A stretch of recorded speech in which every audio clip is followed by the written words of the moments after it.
ನಮಸ್ಕಾರ. ವನಜಾ ಮಲ್ನಾಡು ಬಂದಾಯಿತು, ಹೊಸ ವಿಡಿಯೋ ತಂದಾಯಿತು. ಬನ್ನಿ ಇವತ್ತು ಪವಾಡ ಪುರುಷ ಸೀರಿಯಲ್ಲು ಹೇಗೆ ಮೂವ್ ಆಗುತ್ತೆ, ಏನು ಸ್ಟೋರಿ ನೋಡೋಣ. ಅದಕ್ಕಿಂತ ಮುಂಚೆ ನನ್ನ ವಿಡಿಯೋಕ್ಕೆ ಸಬ್ಸ್ಕ್ರೈಬ್ ಮಾಡಿಲ್ಲ ಅಂದರೆ ದಯವಿಟ್ಟು ಸಬ್ಸ್ಕ್ರೈಬ್ ಮಾಡ್ಕೊಳ್ಳಿ, ಹಾಗೆ ಒಂದು ಲೈಕ್ ಕೊಡಿ. ಸಂಧ್ಯಾ ದೂರು ಅಂದರೆ ಊರಲ್ಲಿ ಏನೇನು ಹೇಳಿದ್ರು ಇವನಿಗೆ ಫಸ್ಟ್ ವಿಷಯ ಗೊತ್ತಾಗಿರುತ್ತೆ. ಇವನು ಇವಾಗ ದೂರು ಹೊತ್ಕೊಂಡು ಬಂದಿದ್ದಾನೆ ಇಲ್ಲಿಗೆ, ಗೌಡ್ರ ಮನೆಗೆ. ಗೌಡ್ರೆ ಬಾಳುನ ತಮ್ಮ ಬಂದುಬಿಟ್ಟಿದ್ದಾನೆ ಊರಿಗೆ ಅಂತ. ಹೌದೇನೋ, ಯಾವಾಗ ಬಂದ, ಯಾಕೆ ಬಂದ ಅಂತ ಕೇಳ್ತಾನೆ. ಯಾವಾಗ ಬಂದ ಯಾಕೆ ಬಂದ ಅಂದರೆ ಬಂದವನ್ರಿ, ಅವ್ರ ಮನೆಗೆ ಅವ್ನು ಬರ್ತಾನೆ, ನಾವ್ಯಾಕೆ ಬೇಡ ಅನ್ನೋಕ್ಕಾಗತ್ತೆಯೇ ಅಂತ ಹೇಳ್ತಾನೆ. ಸರಿ ಬರಲಿ ಬಿಡು, ಆದರೆ ಏನಕ್ಕೆ ಬಂದಾನೋ ಅಂತಾನೆ. ಏನಕ್ಕೆ ಬಂದಾನೋ ಅಂದರೆ ತುಂಬ ವರ್ಷಗಳಾಗಿತ್ತು ಬಂದಾನೆ, ಕುರಿ ಮಂದೆ ಕಾಯ್ಕೊಂಡಿದ್ನಲ್ಲ, ಈಗ ಬಂದವನೇ ಇಲ್ಲಿ ಅಂತ. ಆಮೇಲೆ ಸರಿ ಅಂತೇಳ್ಬಿಟ್ಟು ಇವು ಒಂದು ಒಳ್ಳೆ ವಿಷಯ ಹೇಳ್ಬೇಕ್ರಿ ಇವು ಅಂತಾನೆ. ನಿಮ್ಮದೆಲ್ಲ ಆಯ್ತಲ್ಲ, ನೀವು ಹೋಗಿ ಇನ್ನು ಸರಿ ಹೋಗಿ ಬನ್ನಿ ಅಂತೇಳಿ ಇವ್ರನ್ನೆಲ್ಲ ಕಳಿಸ್ಬಿಟ್ಟು ಆಮೇಲೆ ವಿಷಯ ಹೇಳ್ತಾನೆ. ಈ ಕಡೆ ಸತ್ಯವಂಗೆ ಮಾತಾಡ್ಸಲ್ಲ ಅಂಥೇಳಿ ಅಜ್ಜಿ ತಾತ ಇಬ್ಬರೂ ಜೋರು ಮಾಡ್ತಿರ್ತಾರೆ. ಬಾಳು ಅಪ್ಪ ಅಮ್ಮ ಬಾಳುಂಗೆ ಜೋರು ಮಾಡ್ತಿರ್ತಾರೆ. ಮದುವೆ ಆಗಿದೆಯಾ, ಹೆಂಡ್ತಿ ಕಟ್ಕೊಂಡು ಹೆಂಡ್ತಿ ಮಾತಾಡ್ಸಲ್ವಲ್ಲ, ನೀನು ಯಾಕೋ ಹಿಂಗೆ ಬಾಳು, ಎಲ್ಲನೂ ಬಿಡಿಸಿ ಹೇಳೋಕ್ಕಾಗುತ್ತೇನೋ ನಾವು, ನಿನಗೆ ಗೊತ್ತಾಗಲ್ವೇನೋ ಅಂತ ಎಲ್ಲ ಹೇಳ್ತಾರೆ. ಅದಕ್ಕೆ ಸತ್ಯ ಹೋಗ್ಲಿ ಬಿಡಿ ಅಜ್ಜಿ ತಾತ, ಅವ್ರು ಹೆಂಗಾರು ಇದ್ಕೊಳ್ಳಿ, ನೀವು ಕೇಳೋಕ್ಕೆ ಹೋಗಬೇಡಿ, ಸುಮ್ಮನೆ ಇರಿ ಅಂತ. ರೊಟ್ಟಿ ಕಟ್ಕೊಡವ, ಹೋಗ್ತಾಯಿದ್ದೀನಿ ಅಂತಾನೆ. ನಾನು ಯಾಕೆ ಕಟ್ಕೊಡ್ಲೋ, ನಿನ್ನ ಹೆಂಡ್ತಿ ಸತ್ಯವನ್ನು ಕೇಳೋ, ಹೆಂಡ್ತಿ ಇದ್ದಂಗೆ ನಾನು ಕೇಳ್ತೀಯಲ್ಲೋ ಅಂತಂದರೆ, ನೀನು ಕಟ್ಕೊಡ್ತೀಯ ಇಲ್ವವ ಅಂತಾನೆ. ಅಷ್ಟೊತ್ತಿಗೆ ಅವ್ರ ಅಪ್ಪ ಹೇಳ್ತಾನೆ, ಅವಳು ಯಾಕೆ ಕಟ್ಕೊಡ್ಬೇಕು, ಸತ್ಯವನ್ನು ಕೇಳು, ಸತ್ಯವತಾನೆ ನಿನ್ನ ಹೆಂಡ್ತಿ, ಅವಳು ಕಟ್ಕೊಡ್ತಾಳೆ ಕೇಳು ಅಂತ. ಹ್ಞೂ ಸರಿ ಸತ್ಯವ, ರೊಟ್ಟಿ ಕಟ್ಕೊಡು, ಹೋಗ್ತಿದ್ದೀನಿ ಅಂತ. ಹ್ಞೂ ಸರಿ ತತ್ತೀನಿ ಮಮ್ಮ ಅಂತ ಹೋಗ್ತಾಳೆ. ಅವಳು ಕಟ್ಕೊಬಂದು ಕೊಡ್ತಾಳೆ. ಆಮೇಲೆ ಅವರಪ್ಪ ಬಾಳು ಹತ್ರ ಹೇಳ್ತಾ ಇರ್ತಾನೆ, ನಿನಗೆ ಹೊಂದಾಣಿಕೆಯಿಂದ ಹೋಗೋಕ್ಕಾಗಲ್ವೇನೋ, ಮದುವೆ ಆಗಿರೋ ಹೆಂಡ್ತಿನ ದೂರ ಕಣ್ಣೀರು ಹಾಕಿಸ್ತೀಯಲ್ಲ, ಒಳ್ಳೇದಾಗುತ್ತೇನೋ ನಿನಗೆ ಅಂತೇಳಿ. ನಾನು ಯಾಕೆ ಕಣ್ಣೀರು ಹಾಕಿಸ್ತಾಯಿದ್ದೀನಿ ಅಂತಾನೆ. ಕಣ್ಣೀರು ಹಾಕಿಸ್ದಲ್ಲೇ ಮತ್ತು ಅವಳು ಅಷ್ಟು ನೊಂದ್ಕೊಂಡಿರ್ತಾಳ ಅಂತ. ಹೋಲಿ ಬಿಡಿ, ಈಗ ಸರಿಯಾದ್ರಲ್ಲ, ಹಿಂಗೆ ಇದ್ದರೆ ಸಾಕು, ಬನ್ನಿ, ನಿಮ್ಗೆ ಅಷ್ಟು ಗೊತ್ತಾಗಲ್ವಾ, ಗಂಡ ಹೆಂಡ್ತಿ ಅಂದಮೇಲೆ ಅದೆಲ್ಲ ಇರುತ್ತೆ, ಬನ್ನಿ ಅಂತ ಕರ್ಕೊಂಡು ಹೋಗ್ತಾಳೆ ಅವರ ಸುಂದ್ರಿ. ಆಗ ಇಲ್ಲಿ ಸತ್ಯವನಿಗೆ ಹೇಳಿದ್ದೆಲ್ಲ ಆಯಿತು. ಇವಾಗ ಬಾಳುಂಗು ಬುದ್ಧಿ ಹೇಳೋಕ್ಕೆ ಅಂತ ಹೋದರು. ಆಮೇಲೆ ಸುಂದ್ರಿ ಬಾಳುನೇ ಮಾತಾಡ್ಸೋದ್ನಲ್ಲ ಬಿಡಿ ಸತ್ಯವನ್ನ, ಅಜ್ಜಿ ತಾತ ನನ್ನ ಊರಿಗೆ ಕಳಿಸಿ ಅವನ ಜೊತೆ ಇರ್ತೀನಿ, ನಾನು ಅಲ್ಲೇ ಇದ್ದುಬಿಡ್ತೀನಿ, ಅಲ್ಲಿಗೆ ಕಳಿಸಿ ಅಂತ. ಅಲ್ಲಿಗೆ ಕಳಿಸಿ ಅಂದಾಗ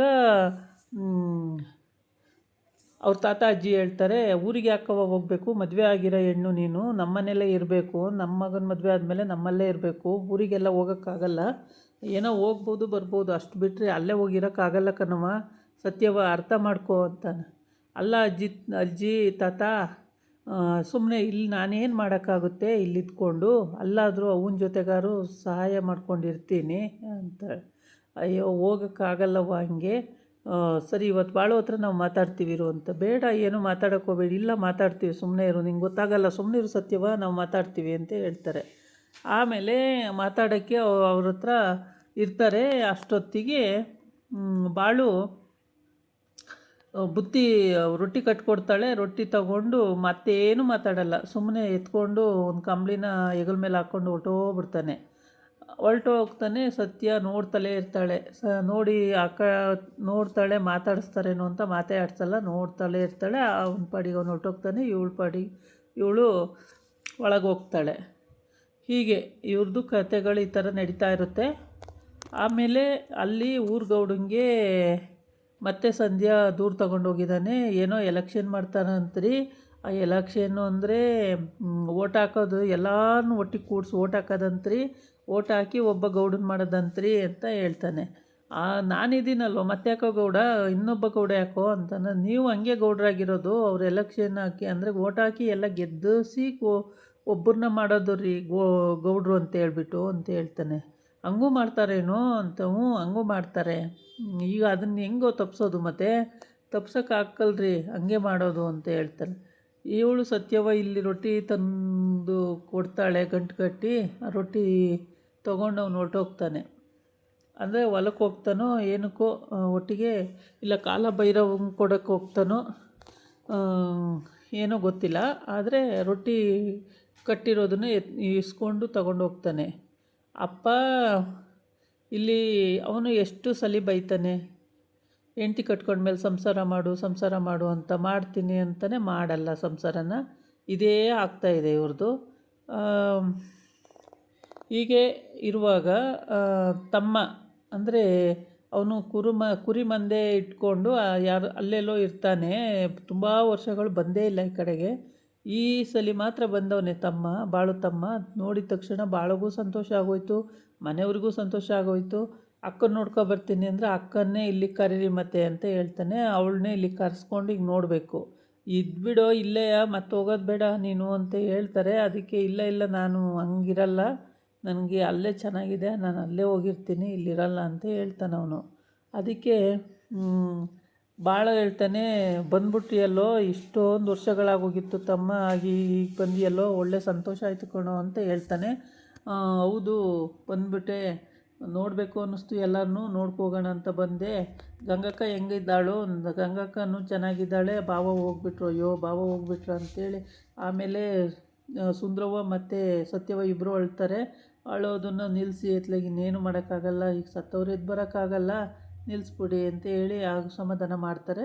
ಹಂಗಾಗಿ ಬಾಳಿಗೆ ಒಂದಲ್ಲ ಒಂದು ಸಮಸ್ಯೆಗಳು. ಅವನು ಯಾವುದರಲ್ಲಿ ಬಗೆಹರಿಸ್ಕೋಬೇಕು ಅಂತ ಗೊತ್ತಾಗ್ದಲೇ ಪಾಪ ಕನ್ಫ್ಯೂಸ್ ಆಗಿದ್ದಾನೆ. ಏಕೆಂದರೆ ಹೆಂಡ್ತಿನ ಜೊತೆ ಇಟ್ಕೋಬೇಕು, ಅಥವಾ ಅವಳ ಜೊತೆ ಸಂಸಾರ ಮಾಡಬೇಕು, ಅಥವಾ ಪಾಂಡುರಂಗನ ಕೃಪೆಯಿಂದ ನಾನು ಪಾಂಡುರಂಗನ ದೈವಾಧೀನನಾಗಬೇಕು, ಏನೋ ಒಂದು ಯೋಚನೆ ಮಾಡ್ತಾನೇ ಇರ್ತಾನೆ.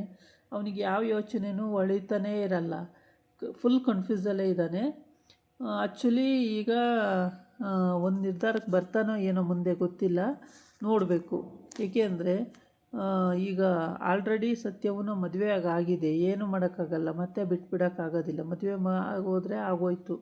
ಇನ್ನು ಆ ಹುಡುಗಿನ ಮತ್ತೊಬ್ಬರು ಬಂದು ಮದುವೆ ಮಾಡ್ಕೊಳಕ್ಕಾಗೋದಿಲ್ಲ. ಅದಕ್ಕೋಸ್ಕರ ಅವನು ಯೋಚನೆ ಮಾಡಬೇಕಾಗುತ್ತೆ ಏನು ಮಾಡಬೇಕು ಅಂತೇಳ್ಬಿಟ್ಟು. ಅಂದರೆ ಬಾಳಿಗೆ ಬಾಯಿ ಬಿಟ್ಟು ಹೇಳೋಂಗಿಲ್ಲ, ಮಾಡೋಂಗಿಲ್ಲ, ಆ ಥರ.